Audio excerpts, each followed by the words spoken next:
orang yang bangun malam, lalu dalam bangun malam itu dia sembahyang, dia membaca 10 ayat daripada Al-Quran, maka dia tidak ditulis sebagai orang yang lupa, dia tidak ditulis orang yang lalai.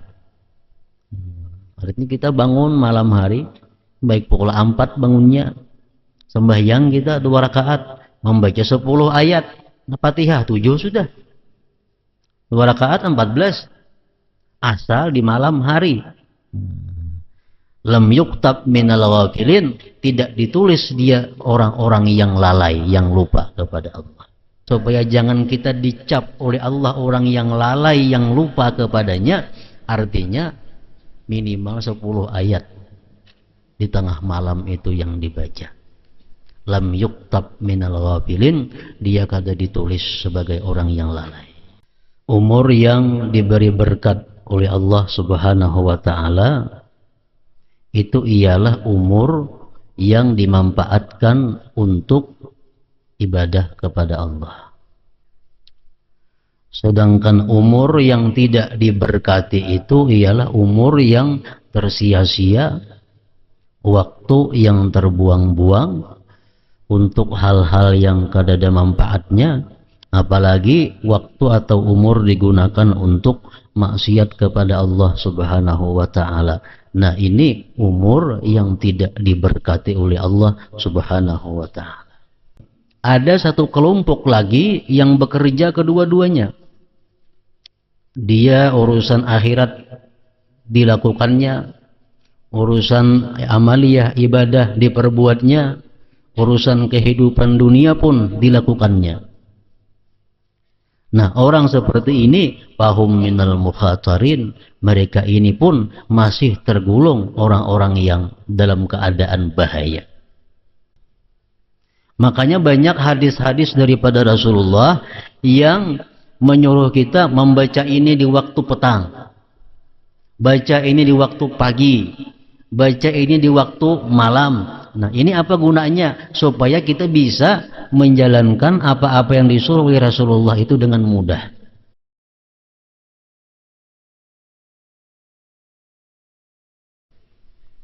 Bismillahirrahmanirrahim. Alhamdulillahirabbil alamin, wassalatu wassalam ala asyrafil anbiya'i wal mursalin sayyidina Muhammad wa ala alihi wa sahbihi ajma'in. Makna daripada kalam Al-Habib Al-Allamah Ahmad bin Zain rahimahullah wa nafa'ana bi'ulumih, mengisi waktu dengan ibadah.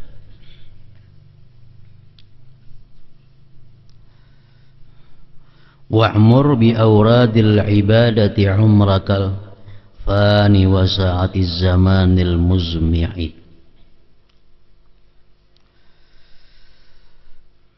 Dengan berbagai wirid ibadah, makmurkanlah, hidupkanlah umurmu yang fana dan juga waktu yang cepat berlalu. Artinya di sini beliau menyuruh kaum muslimin dan muslimat untuk menghidupkan waktu-waktu, menghidupkan umur dengan berbagai macam wirid ibadah.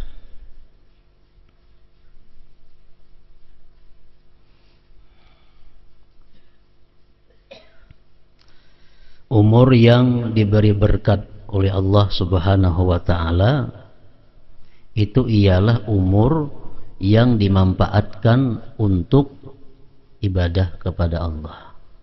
Itu ngarannya adalah umur yang diberkati. Sedangkan umur yang tidak diberkati itu ialah umur yang tersia-sia, waktu yang terbuang-buang untuk hal-hal yang kada ada manfaatnya, apalagi waktu atau umur digunakan untuk maksiat kepada Allah Subhanahu wa ta'ala. Nah, ini umur yang tidak diberkati oleh Allah Subhanahu wa ta'ala.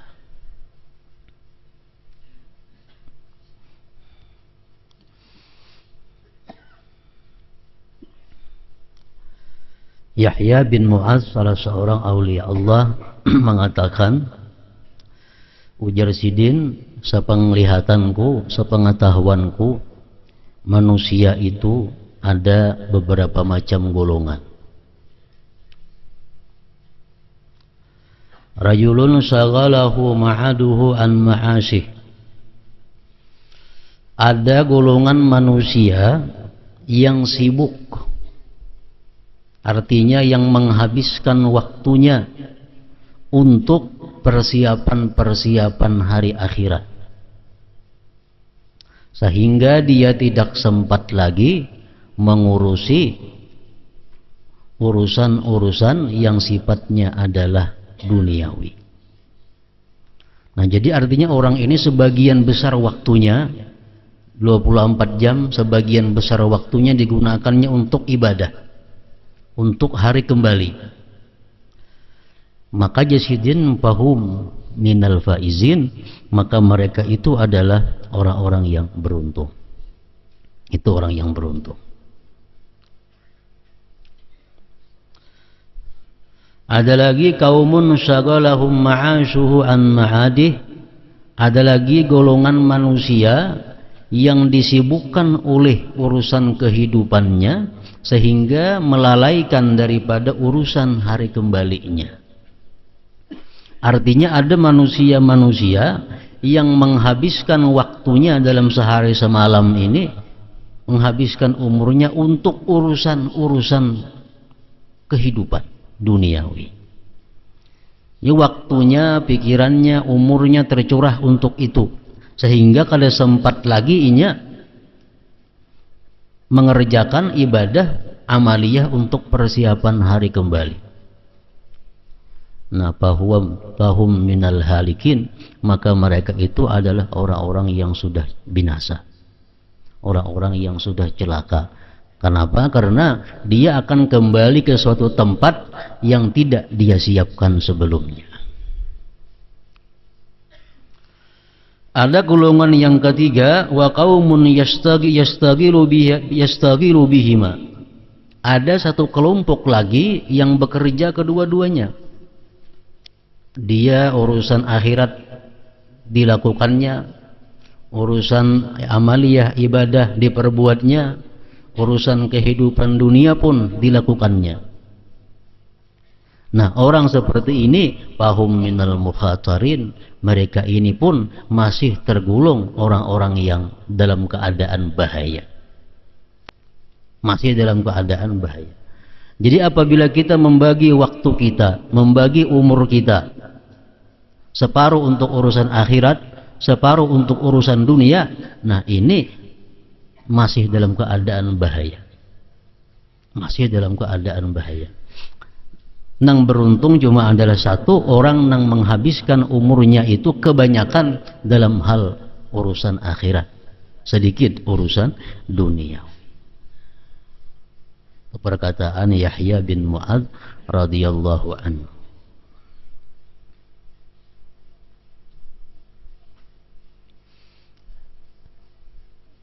Para ahli tafsir mengatakan bahwa setiap manusia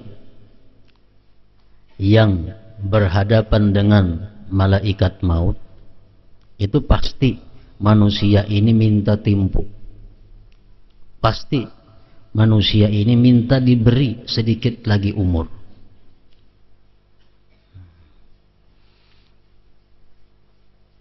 Sudah datang malaikat maut, sudah kita lihat malaikat maut hendak mencabut roh, maka manusia ini yang pertama-tama disesali adalah banyaknya waktu yang tersia-sia. Itu yang paling disesali. Banyaknya dahulu waktuku yang terbuang-buang. Nah, sekarang sedetik pun minta waktu kada diberi waktu lagi.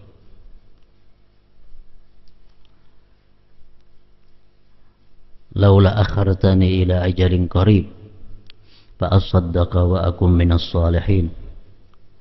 Ujar seseorang yang sudah melihat malaikat maut itu, laula akhartani ila ajalin qarib, adakah tidak engkau berikan aku sedikit sedikit masa. Fa'asaddaka, maka aku bisa bersedekah, maka aku bisa melakukan satu ibadah. Wa akun minas salihin, dan aku termasuk orang-orang saleh. Jadi yang dibutuhkan oleh seseorang ini pada waktu sudah berhadapan dengan malaikat maut itu, yang diperlukannya cuma adalah untuk mengucapkan kalimat menyedekahkan harta. Minta kepada malaikat maut supaya diberi waktu. Untuk apa? Untuk sekadar mengucapkan bahwa hartaku itu seluruhnya aku berikan, hartaku seluruhnya aku wakafkan. Minta waktu berapa detik? Wala yu'akhirallahu nafsan idza jaa ajaluha. Allah tidak akan menunda sedikit pun umur yang sudah sampai batasnya. Allah akan memberi lagi. Jadi yang paling disesali dalam akhirat kaina adalah waktu yang terbuang sia-sia tanpa digunakan ibadah kepada Allah Subhanahu wa ta'ala.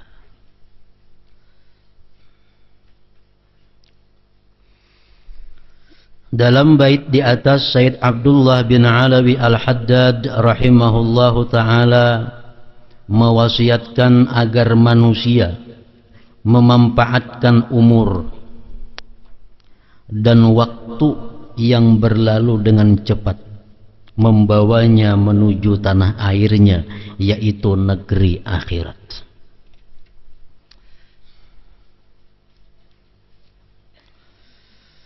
Memanfaatkan umur itu dengan melakukan ketaatan, amal saleh.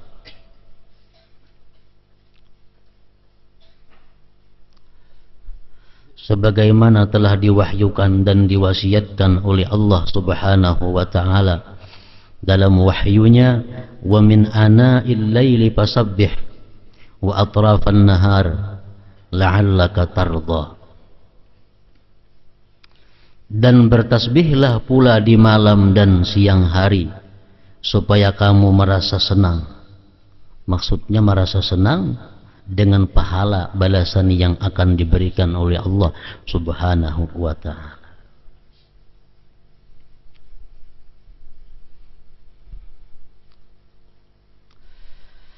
Sepanjang malam dan siang hari merupakan umur. Sebab umur adalah saat dan waktu yang telah berlalu. Itu ngarannya umur.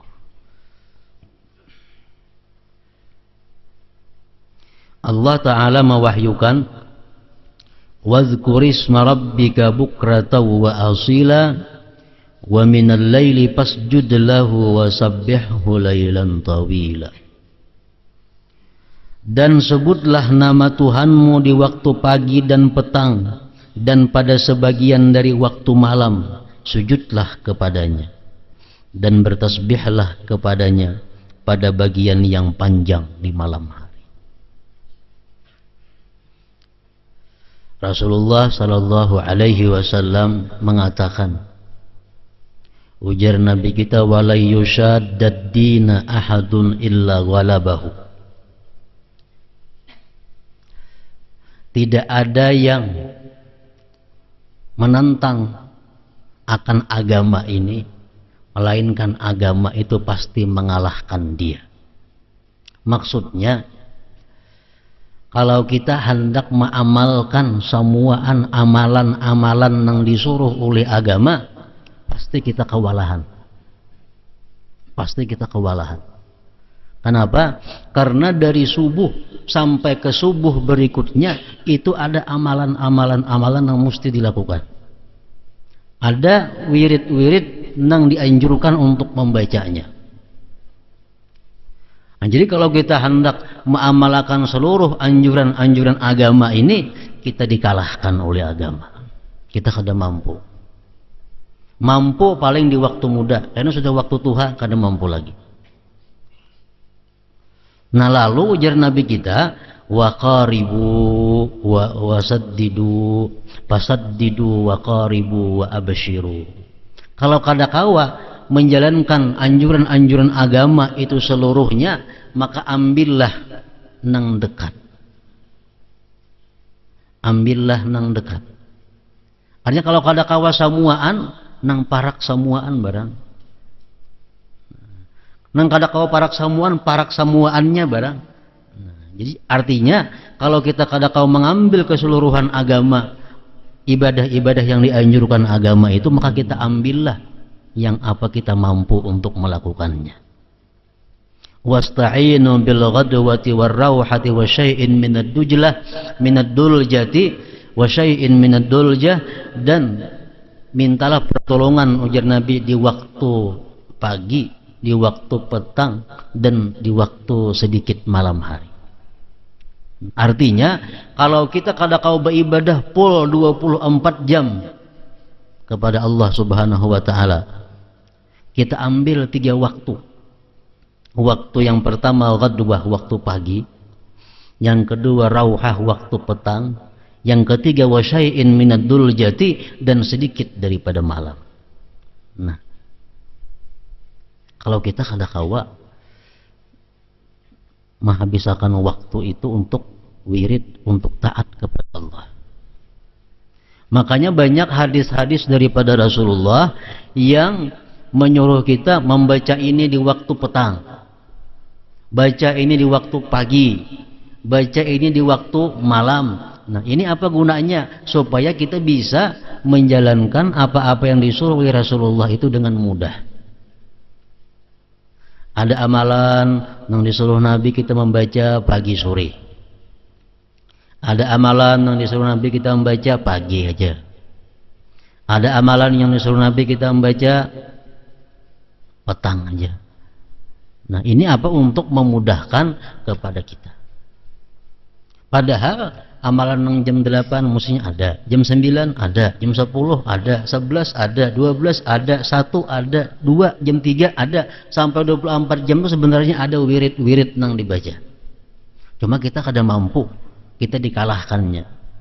Nah, jadi ambil nang 3 perkara itu jangan sampai dilewatkan. Nang pagi, nang petang, dan sedikit daripada malam hari.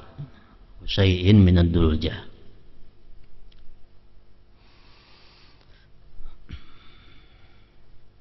Ada hadis Rasulullah yang artinya barang siapa, ujar Nabi kita, membaca a'udzubillahi samiil alim minasyaitonir rajim di awal ratibul atas tuh 3 kali, lalu akhir surah Hasyr 3 ayat, law anzalna hadzal Qur'an ala jabalin, itu sampai seterusnya. Barang siapa, ujar Nabi, membaca itu di waktu pagi, maka Allah menyerahkan kepadanya 70 malaikat, 70.000 malaikat. Nah, apa tugasnya malaikat yang 70.000 ini? Yusalluna alaih, memintakan ampun kepada Allah terhadap orang yang membacanya. Dan andai kata dia pada hari itu mati, maka dia mati sebagai syahid. Nah, apabila dia di petang hari membaca demikian halnya, nah, untuk malamnya pun berlaku seperti yang siang tadi juga. Nah, makanya ini amalan Nabi kita memberi subuh, imbah asar atau imbah maghrib. Imbah asar termasuk petang, imbah maghrib termasuk juga. Jadi amalan yang dibaca sore jar itu boleh imbah maghrib, boleh imbah asar. Nah, jadi kalau kita membaca misalnya a'udzubillahi samiil alim minasyaitonir rajim 3 kali, baca law anzalna sampai habis. Kita baca imbah asar atau imbah maghrib, nah, kita diserahi oleh Allah malaikat 70.000 yang memintakan ampun kepada kita. Dan andai kita mati malam ini, kita mati sebagai syahid. Nah, jadi amalan-amalan yang seperti ini jangan dilewatkan lagi. Kenapa? Karena sudah kita kada kawan nang pul 24 jam nang di sini barang kawa. Nah, itu nang besukan lawan kamarian. Ada lagi amalan Rasulullah yang menyuruh kita membaca kamarian. Man qala hina yumsi siapa yang berkata di waktu petang, raditu billahi rabba wa bil islami dina bi Muhammadin nabiyya. Nah,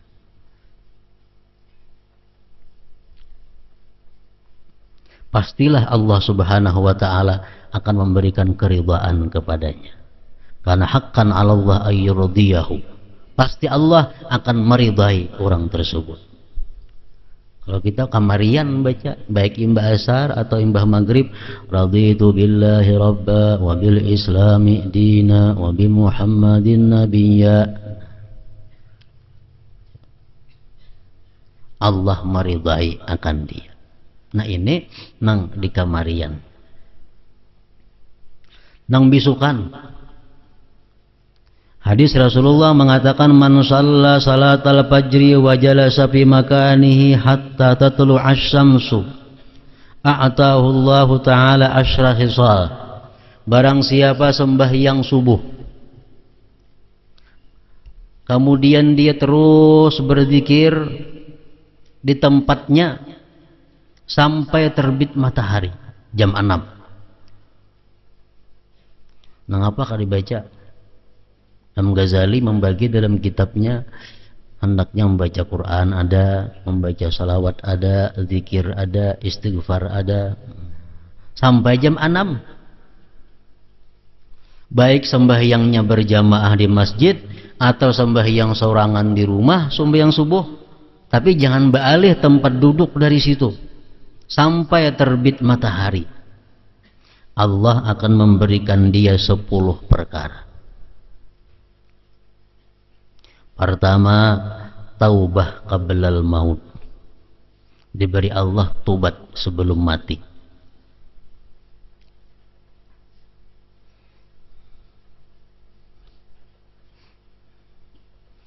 Wasaniha yang kedua, ujar Nabi kita, barakatum bi rizqih.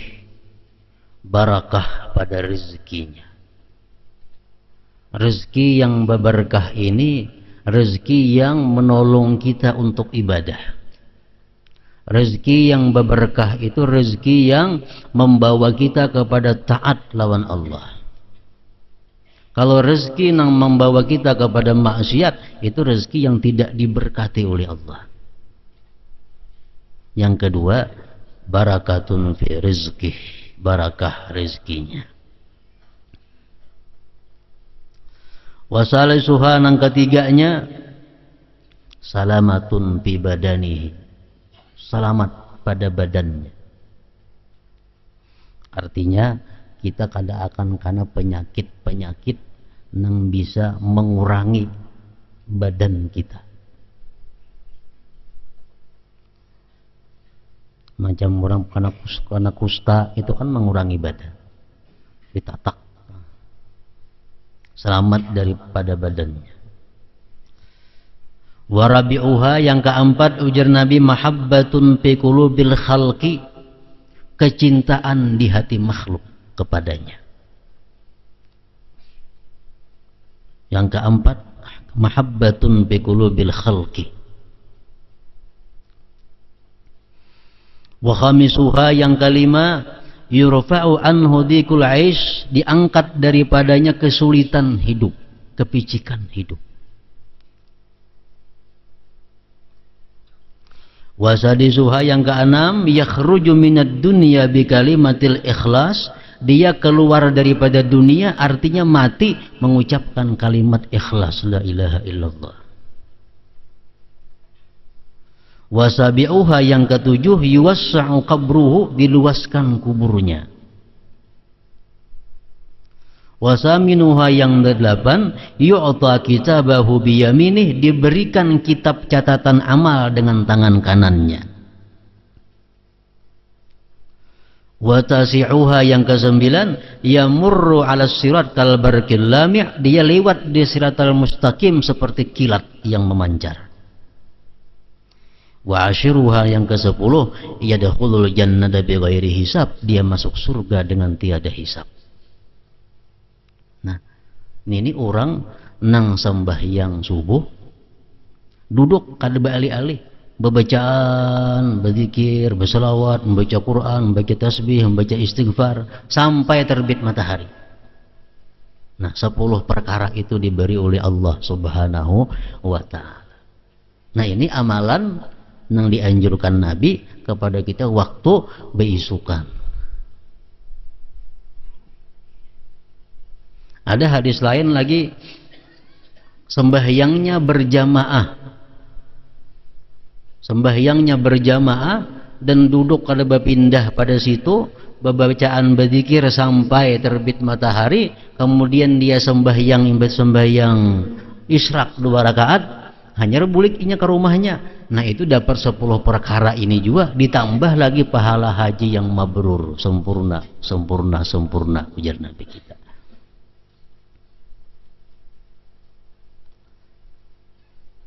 Nah, jadi kalau kita kawa menghidupkan waktu kita, umpamanya bisukan kayak ini tadi, kamarian itu kita imbah maghrib, waktu kita berisi sampai ke isya, nah kayaknya ada di tengah malam sedikit, nah itu sudah kita termasuk orang yang memakmurkan waktunya. Jadi subuh sampai terbit matahari, imbah maghrib sampai isya ba'amaliyah, kayaknya di tengah malam ada sedikit waktu disediakan, sudah termasuk ujar Nabi tadi, wasta'inu bil ghadwati war rauha wa syai'in minad duljati.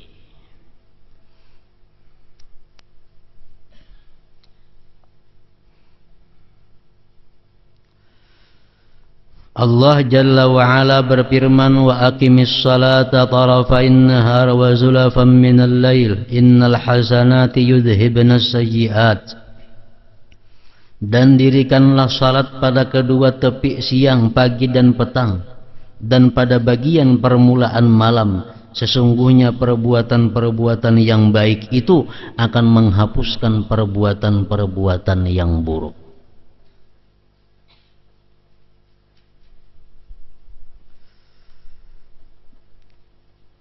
Ini wa aqimis shalah tarafain nahar wa zulafan minal lail adalah sembahyang 5 waktu maksudnya.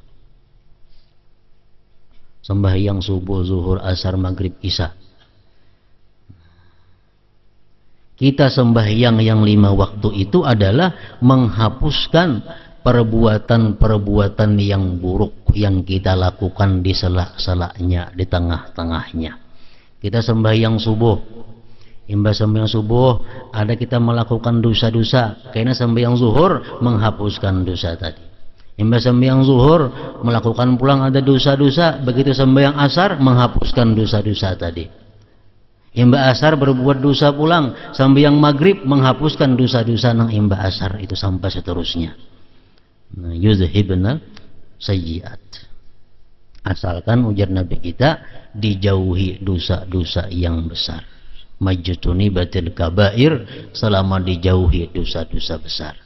Jadi kalau dosa kecil aja dapatnya sampai yang 5 waktu ini terhapus dengan sendirinya.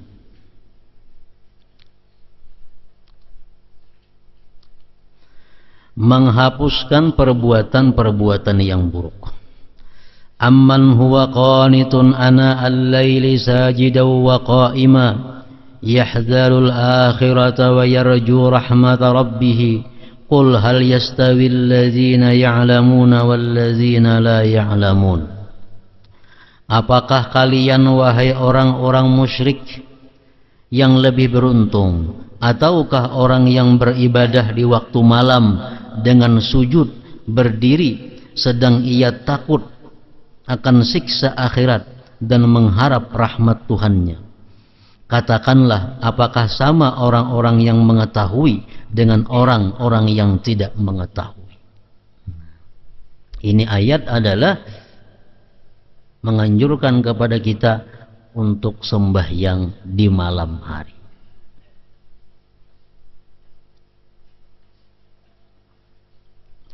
Walladzina yabituna li rabbihim sujjadan wa qiyama, dan mereka yang melewatkan waktu malamnya dengan bersujud dan berdiri untuk Tuhan mereka.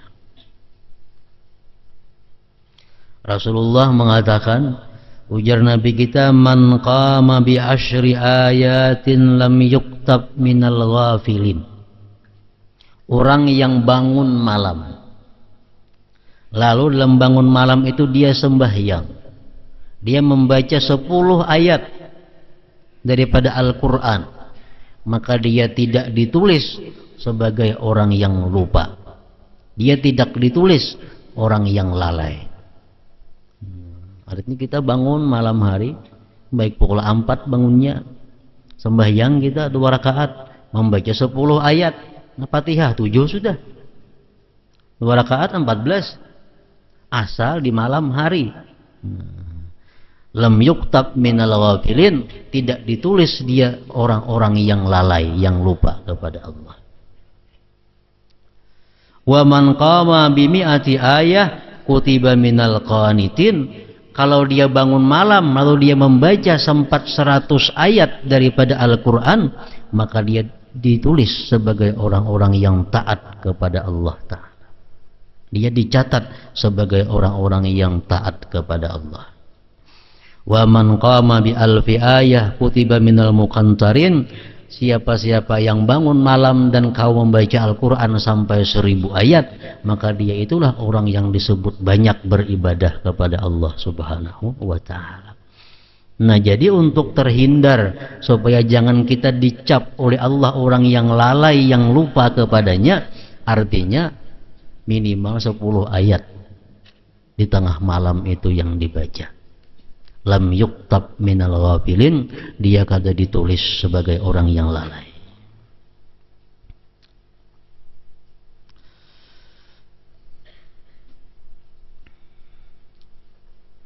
Wala tatrudil ladina yad'una rabbahum bil ghadati wal 'ashi. Dan janganlah kamu usir orang-orang yang menyeru Tuhannya di waktu pagi dan petang hari. Orang-orang yang beribadah kepada Allah, orang-orang yang berwirid pagi dan petang, itu dimuliakan oleh Allah. Dan Rasulullah pun dilarang oleh Allah untuk menjauhkan mereka itu. Dalam tafsir-tafsir disebutkan seperti Al-Qurtubi menyebutkan dalam tafsirnya, ini ayat di Mekah. Di Mekah itu orang-orang yang masuk Islam adalah orang-orang yang du'afa. Yang masuk Islam di Mekah itu orang-orang yang lemah, yang fakir, yang miskin, budak, hamba. Nah, mereka ini selalu berada di sekitar Rasulullah, di sekitar Rasulullah. Sedangkan nang kafir-kafir ini orang nang kaya-kaya, orang nang berpangkat-pangkat tuh kafir. Nah, mereka kada hakun baparak Nabi, nang kaya-kaya, nang kafir-kafir ini kenapa? Karena di sekeliling Nabi itu orang-orang nang fakir miskin. Lalu mereka mengusul kepada Rasulullah, wahai Muhammad, kami hakun bakawan lawan ikam, kami hakun dekat lawan ikam, asalkan dulu ikam jauhkan orang-orang fakir itu dari sisi engkau. Allah menurunkan ayat, jangan hai Muhammad, jangan turuti kemauan mereka itu. Wala tatrudil ladzina yad'una rabbahum bil ghadati wal 'ashi. Jangan kau usir mereka-mereka yang beribadah kepada Allah di waktu pagi dan petang. Artinya orang yang beribadah di waktu pagi dan petang sudah dapat kehormatan daripada Allah Subhanahu wa ta'ala. Apalagi tambahan daripada pagi dan petang itu.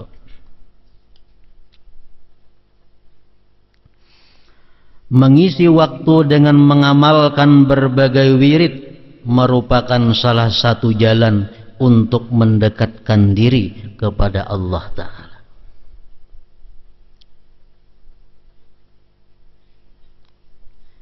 Wirid, menurut sebagian ulama, wirid itu artinya amal ibadah, sesuatu yang kita lazimkan hari-hari. Itu artinya wirid kita.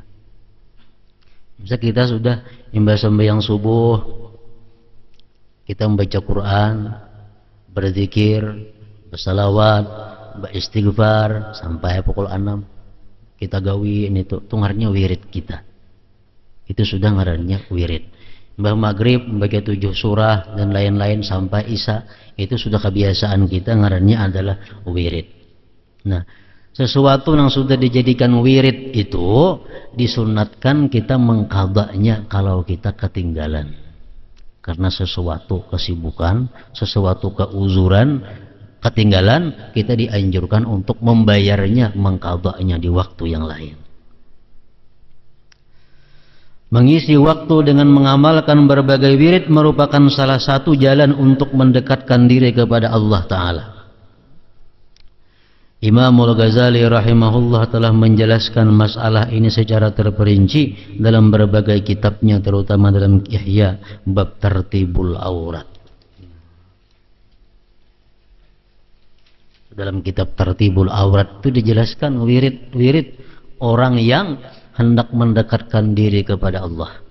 Mulai pagi sampai ke pagi berikutnya. Ada wirid-wiridnya, ada bacaan-bacaannya, ada amaliyah-amaliyah yang dilakukan. Di antaranya beliau berkata, barang siapa ingin timbangan kebaikan lebih berat, hendaknya dia menghabiskan sebagian besar waktunya untuk beribadah. Barang siapa ingin masuk surga tanpa hisab perhitungan, maka hendaknya dia menghabiskan waktunya untuk melakukan berbagai ketaatan kepada Allah. Jadi dalam sehari semalaman ini sebenarnya yang kita lakukan itu adalah taat atau ibadah yang kita lakukan, atau sesuatu yang menunjang kepada ibadah. Kita beribadah, tuntung beribadah, hendak makan. Makan ini pun bisa dikatakan bernilai ibadah kalau tujuan kita untuk menunjang ibadah. Tuntung makan, umpamanya kita mencari rezeki yang halal untuk membiayai diri, membiayai keluarga. Nah, itu pun bisa dikatakan perbuatan yang bernilai ibadah. Habis beribadah, makan niat supaya kau beribadah, mencari rezeki yang halal dengan jalan yang dibenarkan oleh Allah, dengan aturan-aturan yang diatur oleh agama, dengan niat untuk membiayai hidup anak, keluarga seorang, itu bisa dikatakan bernilai ibadah. Nah, kemudian lagi habis itu guring, di siang hari guring. Alasan guring apa? Supaya kita malam hari kau bangun di tengah malam. Nah, guring siang hari ini pun bernilai ibadah.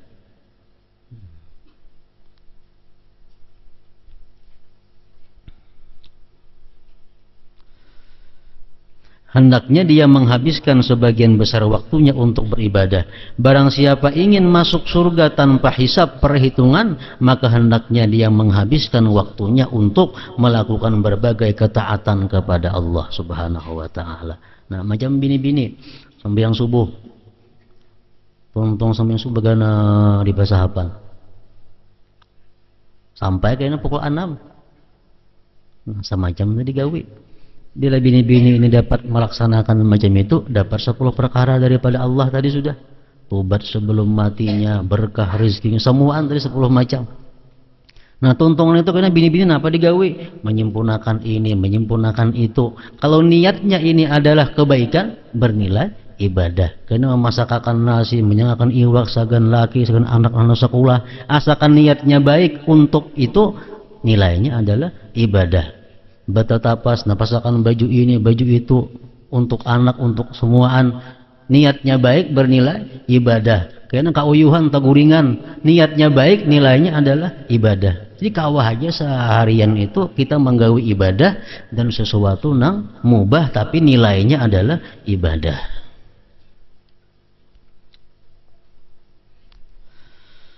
Orang yang amalnya bercampur sebagian baik dan sebagian buruk, nah, maka keadaannya sangat mengkhawatirkan. Masalahnya mengkhawatirkannya itu apa?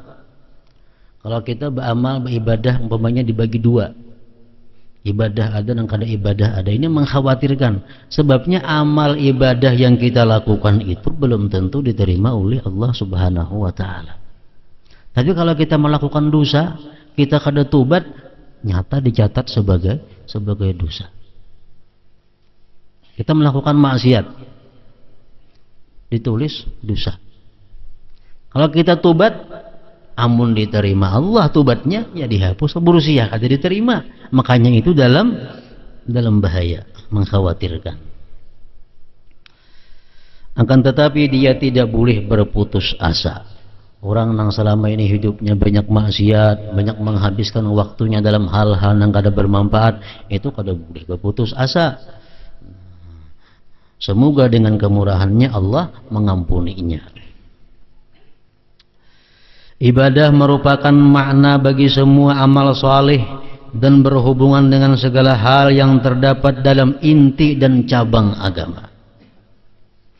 Pada hakikatnya ibadah adalah merendahkan diri kepada Allah Ta'ala dengan segenap hati, harta dan dirinya serta segala kegiatan lainnya. Allah Ta'ala mewahyukan, ya ayyuhan nasu'budu rabbakum, wahai manusia, sembahlah Tuhan kalian. Artinya apa? Beribadahlah kepada Tuhan kalian. Wa'budu rabbakum, dan sembahlah Tuhan kalian. Wa ma khalaqtul jinna wal insa illa liya'budun, dan tidaklah kuciptakan jin dan manusia melainkan supaya mereka beribadah kepadaku. Para ulama mengatakan asal ibadah, pokok daripada segala timbulnya ibadah itu adalah 3 perkara. Pertama, khauf, takut kepada Allah. Ini pokok. Kalau kita takut kepada Allah Subhanahu wa ta'ala, buahnya apa? Tarkul ma'asi, meninggalkan maksiat. Kalau kita bubujuran takut lawan Allah, sebenar-benar takut kepada Allah, jelas sudah tarkul ma'asi, meninggalkan maksiat. Jadi pokoknya ibadah atau taat itu yang pertama adalah takut kepada Allah. Yang kedua, ar-raja, mengharapkan rahmat Allah. Kalau kita bujur-bujur mengharapkan rahmat Allah, timbul apa? Ragbatun fit ta'ah, gemar pada taat. Coba nang tadi hadis Nabi tadi, kalau kita sembahyang subuh kemudian duduk di sajadah itu bebacaan sampai terbit matahari, Allah akan memberikan 10 perkara. Nah, ke-10 itu adalah rahmat daripada Allah. Kalau kita kepingin lawan yang 10 perkara itu, otomatis gemar dalam taat. Kalau kita kepingin, kalau kita mengharapkan dapat 10 perkara tadi, pasti kita gemar menggawin itu, melaksanakannya. Sembahyang subuh, bacaan sampai timbul matahari. Nah, amun kita kada ada kegemaran kepada rahmat Allah, kita kada ada kepingin kepada janji-janji baik Allah, kayak apa aja kada ada kegiatannya, kada ada kerajinannya, kegemarannya untuk taat kepada Allah. Orang mengamalkan ini, nah jangan masuk surga matinya. Munnya kada kepingin surga, kadanya menggawi. Orang yang mengamalkan ini 3 kali bisukan, 3 kali kamarian masuk surga. Inya kada kepingin surga, kada digawinya. Tapi kalau inya kepingin lawan surga, surga itu adalah rahmatnya Allah, tagawi itu, tagawi. Nah, jadi pokok taat ibadah itu yang kedua adalah mengharapkan rahmat Allah. Yang ketiga, pokoknya ibadah itu adalah al-hubbu, kecintaan kepada Allah. Kecintaan kepada Allah. Orang yang sudah cinta kepada Allah ini akan menimbulkan kepingin, kerinduan untuk bertemu Allah Subhanahu wa ta'ala.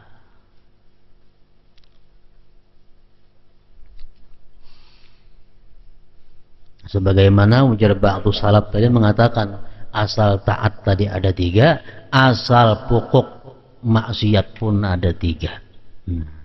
Ini ibunya, induknya maksiat berasal dari 3 ini. Yang pertama adalah kibir, sombong. Orang yang sombong ini banyak menimbulkan maksiat-maksiat yang lainnya.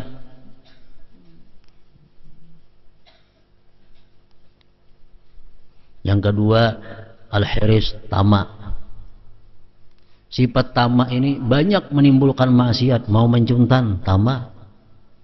Mau mengurangi takaran timbangan ukuran, tamak asalnya. Mau mengangkat pun orang, tamak asalnya. Nah, dari tamak ini saling banyakkan dosa-dosa di bawahnya. Yang ketiga, al-hasad, iri dengki. Orang yang iri dengki mau membunuh, menggibah itu sudahnya membunuh, mau macam Qabil lawan Habil. Nah, jadi 3 perkara itu pokok maksiat. Kalau kita kawa, kada ada sombong, kada ada tamak, kada ada iri dengki, selamat sudah. Maksiat yang lain umpat kada ada juga. Wa ma umiru illa liya'budullaha mukhlishina lahuddin. Padahal mereka tidak diperintahkan melainkan supaya menyembah Allah dengan mengikhlaskan ibadah kepadanya Allah. Wa'budullaha wa la tusyriku bihi syai'a. Sembahlah Allah dan janganlah kalian mempersekutukannya dengan sesuatu apapun. Innal ladzina yastakbiruna an ibadati, sesungguhnya orang-orang yang menyombongkan diri daripada menyembahku. Al-ayat. Orang yang mencurahkan dirinya untuk beribadah dan melakukan ibadah tersebut dengan senang hati tanpa memaksakan diri disebut sebagai abid. Abdun, hamba. Ini beribadah kepada Allah dengan senang hati, kada dengan terpaksa.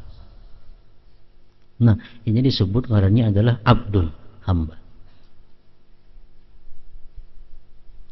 Sedangkan orang yang memaksakan diri dalam beribadah disebut muta'abbid.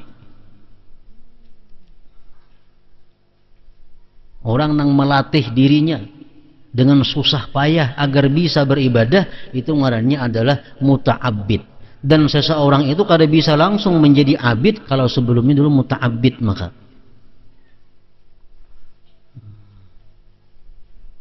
ibadah itu bertentangan dengan hawa nafsu. Bertentangan dengan hawa nafsu. Nah, setiap kita melakukan ibadah, hawa nafsu kada katuju. Maka bila hawa nafsu yang kada katuju, lapah kita jadinya. Lapah kita karena hawa nafsu kada katuju. Nah, supaya hawa nafsu yang katuju kayak apa? Dibiasakan. Jadi setiap kita mesti muta'abbid dahulu ngarannya. Muta'abbid itu orang yang bersusah payah beribadah. Kalau sudah kita terbiasa, hanya jadi abdul dengan senang hati beribadah kepada Allah. Sedangkan orang yang memaksakan diri dalam beribadah disebut muta'abbid. Orang tuh maulah jadi alim, kada mau kalau kada muta'alim dahulu, belajar dahulu, hanya mau jadi alim. Orang maulah jadi ahli sufi, ahli tasawuf, kada akan bisa kalau kada mutasawwif dahulu, mengusahakan untuk bertasawuf. Orang kaulah jadi zuhud, kada kawa sebelum kada mutazahid, dia berusaha untuk zuhud. Jadi ibadah kepada Allah pun pada awal mulanya mesti dipaksakan hawa nafsu ini.